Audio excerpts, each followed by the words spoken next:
اب یہاں نوٹ کیجئے، سہو فی الصلاۃ اور سہو عن الصلاۃ، ان دونوں میں زمین و آسمان کا فرق ہے۔ نماز میں سہو تو ہم سے بھی ہو جاتا، کہیں 2 رکعت کے بعد جو ہے آپ قعدے کے لیے نہیں بیٹھے اور کھڑے ہو گئے، ہو گیا سہو، حالانکہ بیٹھنا چاہیے تھا تحیات کے لیے۔ اور اس قسم کا سہو خود حضور صلی اللہ علیہ وسلم کو بھی لاحق ہوا ہے۔ اگرچہ امام راضی نے ایک بات لکھی ہے کہ حضور صلی اللہ علیہ وسلم کے بارے میں ہماری رائے یہ ہے کہ آپ کو وہ سہو حقیقی نہیں تھا، بلکہ یہ بھی اللہ تعالیٰ نے خاص طور پر کروایا تاکہ امت کو معلوم ہو سکے کہ سہو ہو تو پھر اس کا ازالہ کیسے ہو سکتا ہے، اس کی چونکہ تشریعی حیثیت ہے محمد الرسول اللہ صلی اللہ علیہ وسلم کی، تو اگر آپ کو سہو کبھی ہوتا ہی نہ تو امت کو کیسے معلوم ہوتا کہ اگر نماز میں سہو ہو گیا تو کیا کروں؟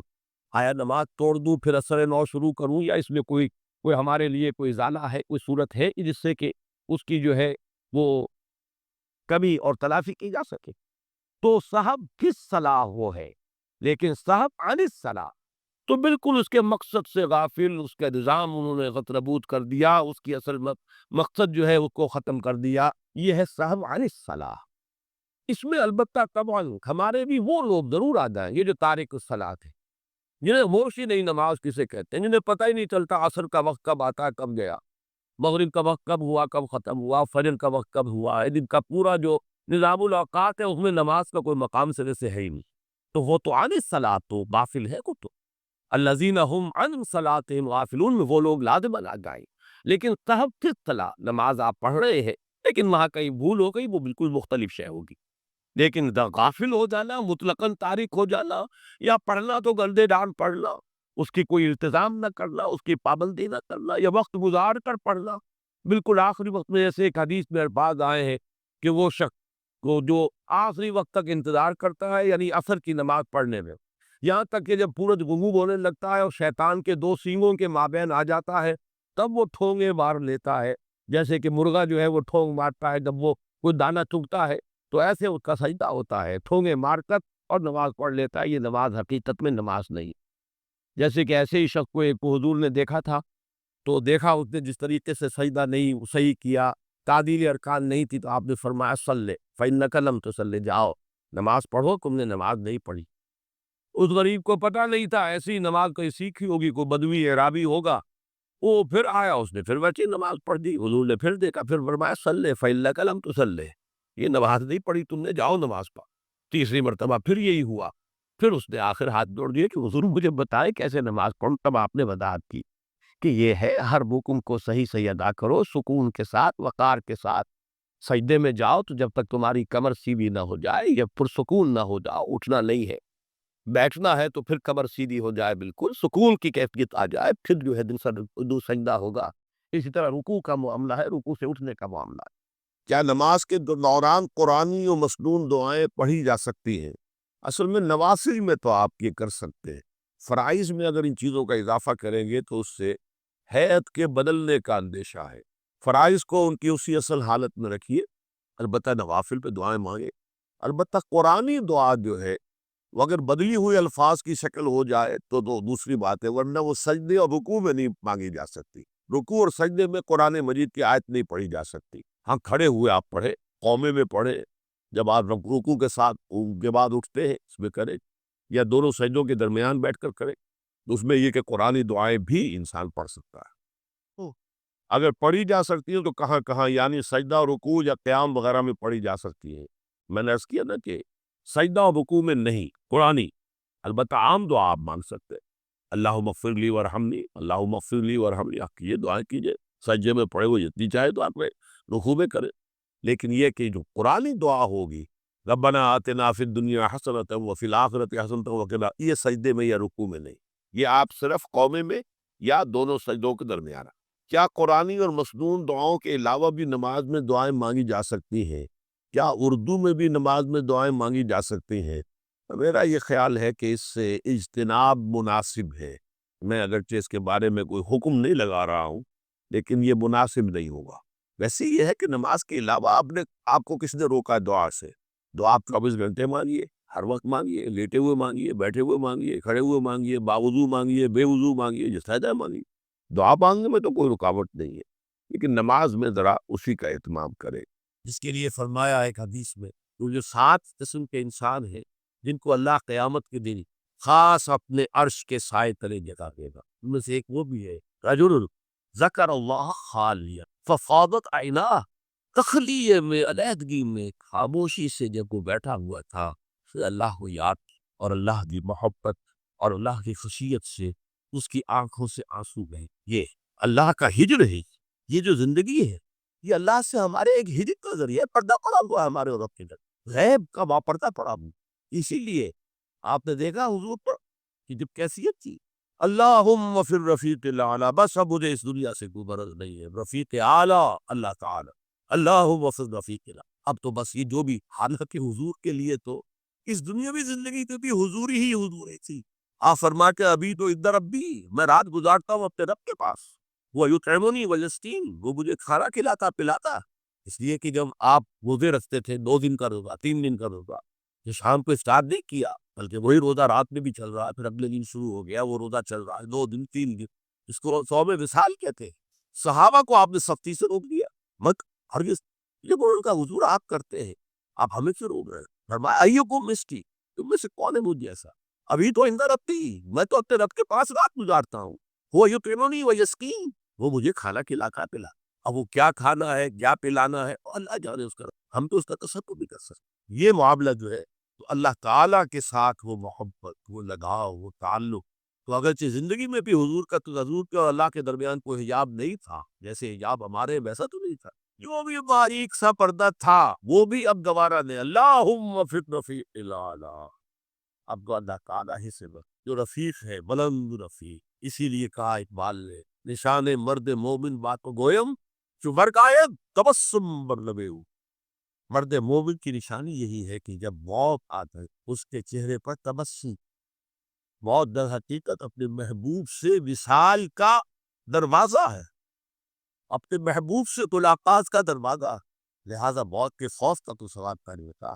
جو مرگ آیا کہ ذرا سی ایک خطا ہو گئی تھی حضرت اسامہ ابن زید سے، حضور کو بہت محبت تھی اسامہ سے، اپنے پوتے کی طرح سمجھتے تھے، اس لیے کہ زید کو تو اپنا بیٹا بنایا ہوا تھا، زید ابن حارثہ، وہ تو بعد میں جب آیت اتنی کہ یہ کوئی منہ بولا بیٹا اسلام میں کوئی شے نہیں ہے، ورنہ پہلے انہیں کہتے تھے زید ابن محمد، اس کے بعد دوبارہ وہ زید ابن حارثہ رہ گئے، لیکن محبت کتنی تھی زید سے، اور اس اعتبار سے گویا کہ حضرت اسامہ ابن زید وہ تو حضور کے پوتوں کے مانند، ان سے غلطی ہو گئی۔ ایک جنگ میں ایک کافر کے ساتھ مقابلہ ہوا دو بدو، اس کافر نے جب سمجھا کہ میری تو بس ہو گئی، اب میں مزید مقابلہ نہیں کر سکتا، اب میری جان اس کے ہاتھ میں ہے، اسامہ کے ہاتھ میں ہے، انہوں نے پڑھ دیا کلمہ اشہد ان لا الہ الا اللہ و اشہد ان محمد رسول، انہوں نے یہی سمجھا جو ہم ہوتے تو سمجھتے کہ جان بچانے کا ہیلا کر رہا ہے، لہذا گردن اڑا دی، کچھ دل میں اپنے خدشہ سا رہا یہ صحیح کام کیا میں نے یا نہیں، یا ہو سکتا ہے حضور کو کسی اور ذریعے سے اطلاق ہوتی ہے۔ اللہ فرمایا اسامہ یہ تم نے کیا کیا؟ حضور اس نے جان بچانے کے لیے کلمہ پڑھا تھا، آپ نے نہیں کہا کہ تم غلط کر، اللہ شقق نہ کلمہ، تم نے اس کا دل چیر کے کیوں نہیں دیکھ لیا؟ یعنی نہ تم دل چیر کے دیکھ سکتے ہو، کیا تمہیں معلوم ہے، کیسے کہہ سکتے ہو یقین سے کہ اس نے جان بچانے کو کلمہ پڑھا؟ اور اے اسامہ کیا کرو گے قیامت کے دن جبکہ یہ کلمہ تمہارے خلاف استغاثہ لے کر آئے گا؟ تو اس کی بھی بہت بڑی اہمیت ہے، دنیا میں پورا لیگل اینڈ کانسٹیٹیوشنل نظام اسلام پر قائم ہے، اقرار باللسان تو قائم، لیکن اصل ایمان دل میں، یہ سورہ حجرات میں فرمایا گیا جو اس موضوع پر قرآن حکیم کی اہم ترین آیات تھی، آیت نمبر 14 ہے یہ، قالت الاعراب آمنا قل لم تؤمنوا ولکن قولوا اسلم، اے نبی یہ بدو جو ہے یہ کہہ رہے ہیں ہم ایمان لے آئے، دعویٰ کر رہے ہیں ایمان کا، آپ ان سے کہہ دیجئے تم ایمان ہرگز نہیں لائے ہو، یوں کہو کہ ہم مسلمان ہو گئے ہیں، ہم نے اطاعت قبول، وَلَمَّا يَدْخُلِ الْإِيمَانُ فِي قُلُوبِكُمْ، ابھی تک ایمان تمہارے دلوں میں داخل نہیں ہوا۔ اللہ تو کہہ سکتا ہے نا، یہ کون سے بدو تھے اصل میں جان لیجئے، اِذَا جَاءَ نَصْرُ اللَّهِ وَالْفَتْحُ وَرَأَيْتَ النَّاسَ يَدْخُلُونَ فِي دِينِ اللَّهِ أَفْوَاجًا، جب حضور کو آخری فتح حاصل ہو گئی تو اب تمام قبیلوں نے باہم مشورہ کیا اپنی اپنی جگہ پر، it's no use resisting now, اب ہم مزید جو ہے محمد کا راستہ روک نہیں سکتے صلی اللہ علیہ وسلم، چلو چلے اور چل کر اسلام لے آئے۔ اب اس وقت جو اسلام لائے لوگ ان کی 3 حالتیں ہو سکتی تھی، ایک تو یہ کہ واقعی ایمان دیانت کے ساتھ، شعور کے ساتھ، خلوص کے ساتھ ایمان لائے تو وہ مومن ہو گئے، اور ایسا بھی ہو سکتا ہے کچھ لوگوں نے سوچا کہ اب تو ہمارا بس جو ہے نہیں چل رہا ہے، ابھی تو دبک جاؤ ذرا، پھر موقع کا انتظار کر کے کھڑے ہوں گے دوبارہ اور پھر ہم ان کو ختم کر دیں گے، جیسے کہ ہوا حضور کے انتقال کے بعد کتنے بڑے بڑے فتنے اٹھے، جھوٹے نبی کھڑے ہو گئے، مانعین زکوٰۃ کھڑے ہو گئے۔ تیسرا کہ نہ تو مثبت طور پر ان کے دلوں میں ایمان تھا، نہ منفی طور پر دھوکہ دینا مقصود تھا، بس ٹھیک ہے سب جا رہے ہیں ہم بھی ایمان لے آتے ہیں، نہ ایمان نہ نفاق۔ وہ پہلے جنہوں نے دھوکہ دینے کے لیے اور ٹائم گین کرنے کے لیے اور اس لیے کہ اب ہمارا بس نہیں چل رہا ہے پھر دیکھیں گے پھر کھڑے ہوں گے، جو انہوں نے یہ کیا وہ منافق، جو صدق دل سے ایمان لائے وہ مومن، درمیان میں وہ جو رہ گئے وہ مسلم تو ہے، منافق بھی نہیں ہے مومن بھی نہیں۔ اس بحث پر ایک عنوان قائم کیا ہے امام ابن تیمیہ نے، اثبات الاسلام بغیر الایمان، بغیر ایمان کے اسلام کا اثبات۔ اس لیے کہ جب قرآن یہ کہہ رہا ہے قالت الاعراب آمنا قل لم تؤمنوا ولكن قولوا اسلمنا ولما يدخل الايمان في قلوب، لیکن اگر تم اللہ اور اس کے رسول کی اطاعت کرتے رہے تو ہم تمہارے اعمال میں سے کچھ کمی نہیں کریں گے۔ اس کا مطلب کیا ہوا؟ منافق تو نہ ہوئے، اگر منافق ہوتے تو منافق کا تو کوئی عمل قبول نہیں، لہذا نہ مومن نہ منافق بلکہ مسلم، صرف مسلم۔ آج کے مسلمانوں کا آپ اگر جائزہ لیں، تجزیہ کریں، عظیم اکثریت 1,00,000 میں سے 99,999 اس کیٹیگری میں فال کرے۔ ایمان کہاں ہے؟ یقین کہاں ہے؟ عرصہ سے اپنے گریبان میں جھانکے مرنے کے بعد جی اٹھنے کا یقین ہے؟ کیا یقین ہے کہ اصل زندگی آخرت کی زندگی ہے؟ وَإِنَّ الدَّارَ الْآخِرَةَ لَهِيَ الْحَيَوَانُ، یقین ہے کہ یہ قرآن اللہ کا کلام ہے۔ سورہ واقعہ کی آیات، افبہذا الحدیث انتم مدہنون وتجعلون رزقکم انکم تکذبون، تم اپنے عمل سے قرآن کی تکذیب کر رہے ہو، کہتے تو ہو قرآن اللہ کا کلام ہے، ہمارا عقیدہ ہے، اللہ نے سود کو حرام کیا تم سودی کاروبار کر رہے ہو۔ ما آمن بالقرآن من استحل محارمہ، کوئی ایمان نہیں ہے قرآن پر اس شخص کا جس نے اللہ کی حرام کردہ شے، قرآن کی حرام کردہ شے کو اپنے لیے جائز ٹھہرا لیا۔ تو یہ ایمان ہے اصل میں وہ شے جو دل میں داخل، چنانچہ یہاں تو نفی کی گئی نا اس کی، تم اپنے آپ کو مسلمان کہہ سکتے ہو مومن نہیں۔ لیکن صحابہ کرام جو سچے اور پکے مومن تھے ان کے بارے میں کیا فرمایا؟ وَلَٰكِنَّ اللَّهَ حَبَّبَ إِلَيْكُمُ الْإِيمَانَ وَزَيَّنَهُ فِي قُلُوبِكُمْ، اللہ نے تمہارے نزدیک ایمان کو محبوب کر دیا ہے اور اسے تمہارے دلوں کے اندر کھبا دیا ہے، مزین کر دیا ہے، منور کر دیا ہے تمہارے دلوں کو۔ دل کا ایمان یہ ہے اصل کی، اور اصل ایمان کی تعریف کیا ہے پھر؟ دیکھیے کس قدر نیچرل سیکوینس ہے، منطقی بات ہے۔ یہ بدو کہہ رہے ہیں ہم ایمان لے آئے، نبی کہہ دیے تم ایمان ہرگز نہیں لائے ہو، ما آمن تم نہیں آیا ہے، لم تؤمن یہ تاکید کے لیے ہوتا، بہت تاکید، ہرگز ایمان نہیں لائے، ولیکن قولوا اسلمنا بلکہ کہو کہ ہم اسلام لے آئے ہیں، ہم نے اطاعت قبول کر لی، ولما يدخل الايمان في قلوبكم، ابھی تب ایمان تمہارے دلوں میں داخل نہیں آیا۔ وَإِن تُطِيعُوا اللَّهَ وَرَسُولَهُ لَا يَلِتْكُم مِّنْ أَعْمَالِكُمْ شَيْئًا إِنَّ اللَّهَ غَفُورٌ رَحِيمٌ، اس حالت میں بھی اگر تم اللہ اور اس کے رسول کی اطاعت کرتے رہو گے تو یہ اللہ تعالیٰ چونکہ غفور اور رحیم ہے، یہ رعایت کرے گا کہ تمہارے اعمال کو تسلیم کر لے گا اور اس کے اجر سے تمہیں محروم نہیں کر۔ لیکن اصل سیکوینس جو میں بتا رہا تھا، اب اس آیت کے نتیجے میں سوال پیدا ہو گیا نا، ڈیفائن ایمان، tell us what is ایمان، we want to be accepted as مومنس، تو بتایا جائے ایمان کیا ہے، اس کے تقاضے کیا ہے۔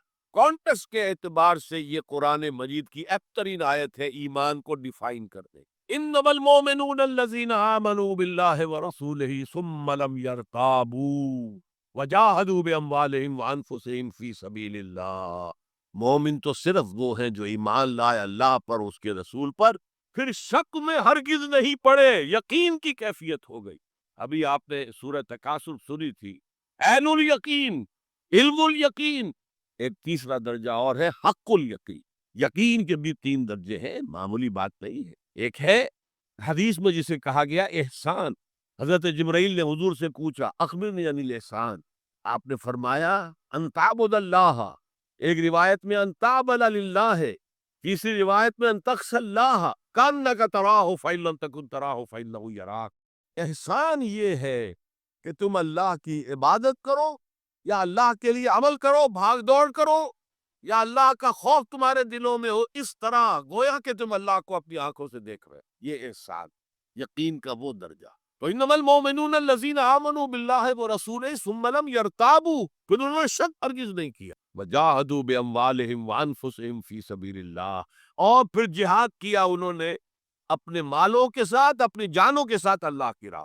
یہ ذرا تفصیل طلب مسئلہ ہے، جہاد سے مراد کیا ہے، کسی اور موقع پر انشاءاللہ اس پر روشنی ڈالوں گا۔ لیکن اس وقت موضوع کے اعتبار سے کیا بات تھی کہ ایمان کے دو درجے ہیں، ایک ایمان قانونی ہے جو اقرار باللسان پر مبنی، ایک ایمان حقیقی ہے جو قلبی یقین سے عبارت ہے۔ اب ایک نیا مسئلہ سامنے آتا ہے، آیا اعمال ایمان کا حصہ ہے یا ایمان پر مستزاد کوئی حقیقت ہے اعمال صالحہ؟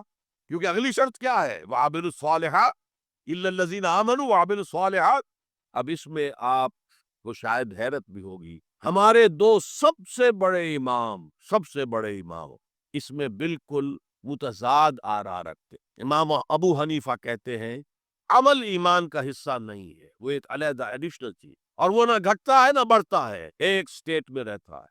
یہ ہے رئیس الفقہاء اور سید المحدثین امام بخاری کہتے ہیں الایمان قول و عمل ویزید وینقص، ہے نا متضاد بات؟ ایمان تو قول اور عمل کے مجموعے کا نام ہے، عمل صالح ایمان کے اندر انہیرنٹلی موجود ہے، اور یہ گھٹتا بھی ہے بڑھتا بھی ہے۔ اصل میں ان دونوں میں تطبیق کیا، یہ سمجھ لی، کوئی بھی غلط نہیں کہہ رہا۔ امام ابو حنیفہ فقیہ ہو، ان کا ذہن قانونی ایمان عمل سے علیحدہ ایک شے، گناہ کبیرہ کا مرتکب بھی کافر نہیں ہوتا، عمل علیحدہ شے، چوری کیا ہاتھ کاٹ دو لیکن وہ کافر نہیں ہو گیا، شادی شدہ زنا کیا ہے اس کو سٹوننگ کر کے اس کو مار دو لیکن اس کی نماز جنازہ پڑھنی ہوگی، ہے مسلمان، کافر نہیں۔ اس اعتبار سے وہ قانونی ایمان علیحدہ ہے، عمل علیحدہ، اور یہ قانونی ایمان نہ گھٹتا ہے نہ بڑھتا ہے، یہ تو ایک سٹیٹس ہے جو آپ کو کانسٹیٹیوشنلی لیگلی حاصل ہو گیا ہے، اس میں کوئی کمی بیشی نہیں ہوگی۔ سادہ ترین مثال یہ ہے، ایک باپ کے دو بیٹے تھے، ہے ایک بڑا متقی ہے، تہجد گزار ہے، نیک ہے، عابد ہے، زاہد ہے، ایک فاسق و فاجر ہے، لیکن ہے مسلمان۔ کیا وراثت میں اس متقی کو زیادہ حصہ ملے گا اور فاسق و فاجر کو کم ملے گا؟ نہیں، لیگلی دے آر ایکول، المسلم کفر لکل مسلم، ہر مسلمان دوسرے تمام مسلمانوں کے برابر ہے، لیگل سٹیٹس یہ برابر ہے، جامد ہے، یہ نہ گھٹتا ہے نہ بڑھتا ہے۔ حالانکہ ایمان کا گھٹنا بڑھنا، وہ حقیقی ایمان کی بات کر رہے ہیں، امام ابو حنیفہ قانونی ایمان کی بات کر رہے ہیں، امام بخاری حقیقی ایمان کی بات کر رہے ہیں۔ یہ تو ہر ایک کا تجربہ ہے، یہ ایمان جو ہے گھٹتا بھی ہے بڑھتا بھی ہے۔ قرآن پڑھیے، ایمان آپ کو خود محسوس ہوگا کہ اس کی حرارت بڑھی ہے، اچھی صحبت میں بیٹھیے، ایمان بڑھے گا، آوارہ قسم کے لوگوں میں بیٹھ کر گپے لڑائیے، ایمان گھٹے گا، خود محسوس ہو جائے گا کہ کوئی برف کی طرح کچھ ہے اندر پگھل رہی۔ قرآن میں آتا زادتہم ایمانا، ان کے ایمان کے اندر اضافہ ہو گیا۔ تو کیسے کہا جا سکتا ہے ایمان گھٹتا بڑھتا نہیں؟ ایمان حقیقی گھٹتا بھی ہے بڑھتا بھی، لیکن قانونی ایمان یہ ایک جامد سٹیٹس ہے، ایک لیگل کانسٹیٹیوشنل سٹیٹس ہے، یہ نہ گھٹتا ہے نہ بڑھتا، اور عمل اس کے اندر داخل نہیں ہے، عمل اس پر مستزاد ہے، علیحدہ شے۔ تو پہلی شرط کے بارے میں اس قدر باتیں میں نے بتائیں، زیادہ تفصیل میں جانے کا موقع دے۔ اب دوسری شرط کیا ہے؟ وَعَمِلُ الصَّالِحَاتِ۔ دیکھیے عربی زبان میں عمل اور فعل یہ دونوں الفاظ مترادف ہیں، تفعلون یفعلون، تعملون یعملون، لیکن ان دونوں میں فرق ہے۔ فعل کوئی بھی فعل ہے جو آپ سے سرزد ہو گیا، چاہے ارادی طور پر چاہے غیر ارادی طور پر۔ عمل وہ ہے جو ارادے کے تحت کیا جائے، جس میں جد و جہد ہو، جس میں محنت ہو، جس میں مشقت پڑتی۔ تو فعل اور عمل کے درمیان زمین و آسمان کا فرق۔ عمل محنت چاہتا ہے، جد و جہد چاہتا ہے، صحیح چاہتا، اور صالح سے مراد کیا ہے؟ باصلاحیت، جس میں گو کرنے کی صلاحیت ہو، صالح۔ اس عمل صالح جس سے کہ انسانی شخصیت نشو و نما پائے، اس کی انٹرنل پرسنالٹی، اقبال کے اصطلاح میں اس کی خودی، اس کی انا، اس کی ایگو، اس کی روحانی شخصیت ترقی پائے، نشو و نما پائے، بلندی پر جائے، اس مقام کو حاصل کرنے کی کوشش کرے کہ جس مقام پر اللہ نے انسان کو پیدا کیا تھا۔ والتین والزیتون وطور سینین وہذا البلد الامین لقد خلقنا الانسان فی احسن تقویم، بہترین سطح پر پیدا کیا، مسجود ملائک بنایا، اپنا خلیفہ قرار دیا، ثم رددناہ اسفل سافلین، پھر نیچوں میں سب سے نیچے پھینک دی۔ فرشتے ہم سے اونچے، جنات بھی ہم سے اونچے، جنات کہاں کہاں تک جاتے ہیں؟ میرا یہ خیال ہے کہ کم سے کم سولر سسٹم تک تو جنات کی رسائی ہے، آگے ہے یا نہیں میں نہیں کہہ سکتا، لیکن یہ انسان اب محنت کرے گا۔ نیچے اگر پھینک دیا گیا تھا الا الذین آمنوا وعملوا الصالحات، جو ایمان لائیں گے اور نیک عمل کریں گے وہ پھر ریگین کر لیں گے اپنے اس مقام کو جس مقام پر انہیں اصلاً پیدا کیا گیا۔ اور جو لوگ اس مقام کو حاصل نہیں کر سکتے ان کے بارے میں قرآن کہتا ہے اولئک کالانعام، سورہ اعراف میں، یہ چوپایوں کے مانند ہیں، حیوانات ہیں، بل ہم اضل، بلکہ ان سے بھی گئے گزرے۔ کیوں؟ حیوان کو جس سطح پر پیدا کیا گیا اس پر اپنی زندگی گزار رہا ہے، اس سے اوپر کی کوئی صلاحیت دی ہی نہیں گئی۔ انسان کو لقد خلقنا الانسان فی احسن تقویم، اگر انسان حیوان کی سطح پر گر جائے جیسے کہ آج گر چکا ہے تو وہ حیوانات سے بدتر۔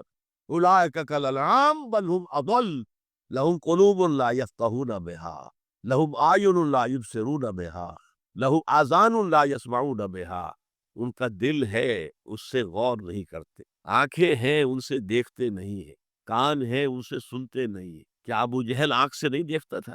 کیا ابو جہل کان سے نہیں سنتا تھا؟ یہ وہ انر شخصیت ہے آپ کی، وہ روحانی شخصیت ہے آپ کی، جو دیکھتی ہے بغیر ان آنکھوں کے، جو سنتی ہے بغیر ان کانوں کے، جو غور و فکر کرتی ہے اس عقل سے نہیں بلکہ اس قلب سے۔ تو اللہ نے تو سب کچھ دیا تھا، ہر ایک نے وہ روح پھونکی ہوئی ہے، لیکن یہ لوگ اپنی اس روح سے بیگانہ ہو گئے ہیں، بھول گئے ہیں کہ ہمارے اندر کوئی ڈیوائن ایلیمنٹ بھی ہے، ڈیوائن سپارک۔ یہ لفظ جو ہے مغربی فلسفے میں استعمال ہوتا ہے، ڈیوائن سپارک، ایک شعلہ ملکوتی ہمارے اندر ہے، انہوں نے بھی دیکھا ہے۔ لیکن آج کا انسان خاص طور پر ڈارون کے نظریے کے پھیلاؤ کی وجہ سے، یہ نظریہ بایولوجی کے میدان کا نظریہ تھا اور بایولوجی کے میدان میں اسے تقریباً ریجیکٹ کیا جا چکا، لیکن سوشل سائنسز میں اس طرح پرمیٹ کر چکا، سوشولوجی میں، سائیکولوجی میں اس طرح پرمیٹ کر گیا ہے کہ آج کا انسان اپنے آپ کو سوائے حیوان کے کچھ نہیں۔ یہ ہیومن ٹریجڈی سب سے اونچی ہے، وہ شرف جو اللہ نے عطا کیا تھا، وہ مقام اور مرتبہ جو اللہ نے عطا کیا تھا، اس سے انسان خود مستعفی ہو گیا۔ نتیجہ کیا نکلا ہے کہ جیسے ہم کہتے ہیں کہ گھوڑا اور گدھا کیا فرق ہے؟ گھوڑا ذرا ریفائنڈ اینیمل ہے، تب غلط ہے اس میں، گدھا بیچارہ کورس اینیمل ہے، باقی فرق کیا ہے یہ بتائیں۔ اسی طرح انسان اور شمپنزی اور گوریلا میں کیا فرق ہے یہ بتائیں ہمیں۔ عمل صالح جو ہے وہ اس لیے ہے، اور یہ بھی نوٹ کر لیجئے جب یہ صورت اتری تو عمل صالح سے کیا برا تھا؟ شریعت کو ابھی نازل ہی نہیں ہوئی، عمل صالح کی تھا۔ ان الذین قالوا ربنا اللہ ثم استقاموا، جنہوں نے کہا ہمارا رب اللہ ہے پھر جم گئے، چاہے مارا جا رہا ہے، چاہے دہکتے ہوئے انگاروں پر لٹایا جا رہا ہے۔ خباب بن الارت رضی اللہ تعالیٰ عنہ لوہار تھے پیشے کے اعتبار سے، بلایا گیا، حضور پر ایمان لے آئے تھے، انگارے زمین پر بچھا دیے، دہکتے ہوئے انگارے، کہا اتارو کرتا، اتار دیا، لیٹ جاؤ، لیٹ گئے انگاروں کے اوپر، اس لیے کہ حضور کا حکم یہ تھا چاہے تمہارے ٹکڑے کر دے، چاہے تمہیں بھون دے، تم نے کوئی جوابی کارروائی نہیں کرنی۔ کفو ایدیکم، اپنے ہاتھ بندے رکھو۔ قرآن میں تو یہ کہیں جا کر سورہ نساء میں حکم آیا ہے، ایک زمانہ تھا جب کہ تمہیں حکم تھا کہ اپنے ہاتھ روکے رکھو، مکے میں یہ حکم حضور نے دیا، لہذا لیٹ گئے، پیٹھ کی کھال جلی، چربی پگھلی، اس سے وہ انگارے ٹھنڈے۔ ان الذین قالوا ربنا اللہ ثم استقاموا، پھر جم گئے۔ یا صرف ایک عبادت دی گئی تھی، راتوں کو کھڑے رہا کر، یا ایھا المزمل قم اللیل الا قلیلا نصفہ او انقص منہ قلیلا او زد علیہ ورتل القرآن ترتیلا۔ اے کمبل میں لپٹ کر لیٹنے والے صلی اللہ علیہ وسلم، کھڑے رہا کرو رات کو سوائے تھوڑے سے حصے کے، نصفہ آدھی رات، اب انقص منہ قلیلا یا اس میں سے کچھ کم کر لو تو ایک تہائی رات، اور زد علیہ یا آدھی رات پر اور اضافہ کرو تو دو تہائی رات، اور قرآن پڑھتے رہو پڑھتے رہو پڑھتے رہو پڑھتے رہو۔ حالانکہ قرآن کتنا نازل ہوا تھا ابھی؟ کیا یہ 30 بارے موجود تھے؟ جو چند آیتیں اتری ہیں، repeat and repeat and repeat and repeat, hammer them down into your heart and brain, یہ عبادت تھی۔ باقی نہ ابھی 5 وقتہ نماز ہے، نہ روزہ ہے، کوئی شے نہیں، نہ سود حرام ہے، نہ شراب حرام ہے۔ تو عامل الصالحات اب ہمارے سامنے جب آئیں گے تو اس کے 2 حصے ہیں۔ ایک بیسک ہیومن موریلٹی، وہ چیزیں جو تمام ادیان، تمام مذاہب، تمام فلسفوں کے اندر مشترک ہے۔ جھوٹ بولنا برا ہے، سچ بولنا اچھا ہے۔ وعدہ پورا کرنا اچھا ہے، وعدہ خلافی کرنا برا ہے۔ کسی کی ضرورت پوری کر دینا اچھا ہے اور کسی کو جھڑک دینا برا ہے۔ والدین کی خدمت کرنا اچھا ہے اور اس سے اعراض کرنا برا ہے۔ کون نہیں جانتا؟ یہ تو ہے بیسک موریلٹی جو مکی صورتوں میں شروع میں آئی ہے، بہت بہت تکرار کے ساتھ۔ ارأیت الذی یکذب بالدین فذلک الذی یدعو الیتیم ولا یحض علی طعام المسکین۔ کیا تم نے دیکھا اس شخص کو جو جزا و سزا کا منکر ہے، آخرت کا منکر ہے؟ وہی تو ہے جو یتیم کو دھکے دیتا ہے اور مسافین کو کھانا خود کھلانا تو درکنار، کسی اور کو بھی کہنے کو تیار نہیں ہے کہ کھانا کھلا دو۔ پتہ نہیں پلٹ کر وہ کہہ دے تم کیوں نہیں کھلاتے۔ ویل لکل ہمزۃ لمزہ، ہلاکت ہے ہر اس شخص کے لیے جو رو در رو عیب چینی کرتا یا پیچھے برائی کرتا ہے، طنز کرتا ہے۔ ویل لکل ہمزۃ لمزہ الذی جمع مالا وعددہ، مال جمع کرتا ہے، گنتا رہتا ہے، اب میرا بیلنس شیٹ یہاں آ گیا ہے، اب بیلنس شیٹ یہاں آ گیا ہے، پہلے اتنے کروڑ کے ایسٹس سے آج اتنے کروڑ کے، اسی حساب کتاب میں بیسک ہیومن موریلٹی اور شریعت کے احکام یہ دونوں آئیں گے۔ اب وہ شریعت پوری ہو چکی محمد الرسول اللہ صلی اللہ علیہ وسلم پر، اب ہمیں اس پر عمل کرنا ہے۔ اور یہ کوئی موج نہیں ہے، یہ ہماری شخصیت کی نشو و نما کے لیے۔ میں ایک مثال دیا کرتا ہوں، آپ کسی پہاڑی اسٹیشن کی طرف جا رہے ہو، گرما کا صدر مقام کوئی ہوتے ہیں پہاڑی، شملہ ہوتا تھا کبھی، تو آپ دیکھیں گے سڑک پر جہاں بجا نشانات لگے ہوئے، یہاں سپیڈ کم کر لو ورنہ ٹرن ایسا آ رہا ہے کہ ہو سکتا ہے کہ سپیڈ کم نہ ہو تو تمہاری گاڑی جو ہے وہ سیدھی کھائی میں جائے۔ تو یہ جو کوشنز ہیں یہ اس کی بھلائی کے لیے ہیں۔ آدمی کہ خامخواہ ہمارے اوپر پابندی لگا رکھی ہے، نہیں، تمہاری بھلائی کے لیے، شریعت تمہاری بھلائی کے لیے، تمہاری شخصیت کے صحیح نشو و نما کے لیے، تاکہ تم اس مقام پر پہنچ جاؤ جس مقام پر کہ اللہ تعالیٰ نے تمہیں پیدا کیا تھا۔ والتین والزیتون وطور سینین وہذا البلد الامین لقد خلقنا الانسان فی احسن تقویم۔ اچھا اب ذرا چند احادیث حقیقی ایمان کے اعتبار سے میں نے آپ کو بتایا، امام بخاری کے نزدیک عمل علیحدہ نہیں ہے ایمان کا جز، اور بے شمار احادیث اس پر دلالت کر۔ حضور فرماتے ہیں صلی اللہ علیہ وسلم واللہ لا یؤمنو، خدا کی قسم فلاں شخص مومن نہیں ہے، خدا کی قسم وہ مومن نہیں ہے، خدا کی قسم وہ مومن نہیں۔ صحابہ لرز گئے، کانپ گئے، کون ہے بدبخت اور شقی جس کے بارے میں اللہ کے رسول 3 مرتبہ اللہ کی قسم کھا کر کہہ رہے کہ وہ مومن نہیں۔ پوچھا گیا من یا رسول اللہ کے رسول کون؟ فرمایا الذی لا یامن جارہ بوائقہ، وہ شخص جس کی ایذا رسانی سے اس کا پڑوسی امن میں نہیں ہے، چین میں نہیں۔ کیسے سیپریٹ کریں گے ایمان کو عمل سے؟ ہے کوئی آری جو کاٹ دے ان کو علیحدہ علیحدہ کر دے، لیکن یہ حقیقی ایمان کی بات ہے، قانون ایمان کی بات نہیں۔ ویسے یہ تو کوئی گناہ کبیرہ بھی نہیں، یہ تو کج خلقی ہے نہ صرف، لیکن اس کے اوپر 3 دفعہ قسم کھائی جا رہی ہے، مومن نہیں ہے، نہیں ہے، نہیں۔ فرمایا لا یزنی الزانی حین یزنی وہو مومن، کوئی زانی حالت ایمان میں زنا نہیں کرتا۔ وہ ایمان 2 کوڑی کا نہیں کہ جو دل میں موجود ہو اور پھر کوئی شخص زنا کرے، تو کیا قیمت ہے اس ایمان کی؟ 2 کوڑی نہیں۔ ولا یسرق السارق حین یسرق وہو مومن، اور نہ ہی کوئی چور جب چوری کرتا ہے تو وہ مومن ہوتا ہے۔ ولا یشرب الخمر حین یشرب وہو مومن، اور نہ کوئی شرابی شراب پیتا ہے تو اس وقت مومن ہوتا، مومن نہیں ہوتا۔ ہاں توبہ کرے تو ایمان واپس آ جائے۔ الا الذین تابوا وآمنوا وعملوا الصالحات وعملوا عملا صالحا فاولئک یبدل اللہ سیئات حسنات۔ ہاں جو گناہ کرنے کے بعد توبہ کرے اور ایمان لائے، تجدید ایمان کرے، اس لیے کہ گناہ کی وجہ سے ایمان زائل ہو گیا۔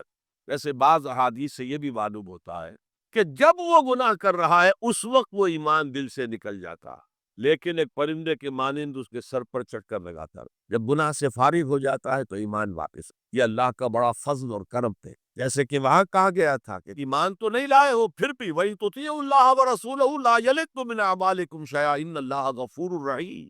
اگرچہ تم مومن نہیں ہو لیکن کس حالت میں بھی اگر تم اللہ کی اور اس کے رسول کی اطاعت کرتے رہو گے تو اللہ تمہارے اعمال کے اجر و ثواب میں کوئی کمی نہیں کرے گا۔ کیوں؟ اللہ غفور ہے، رحیم۔ یہ اس کی شان غفاری، شان رحیمی کا صدقہ ہے۔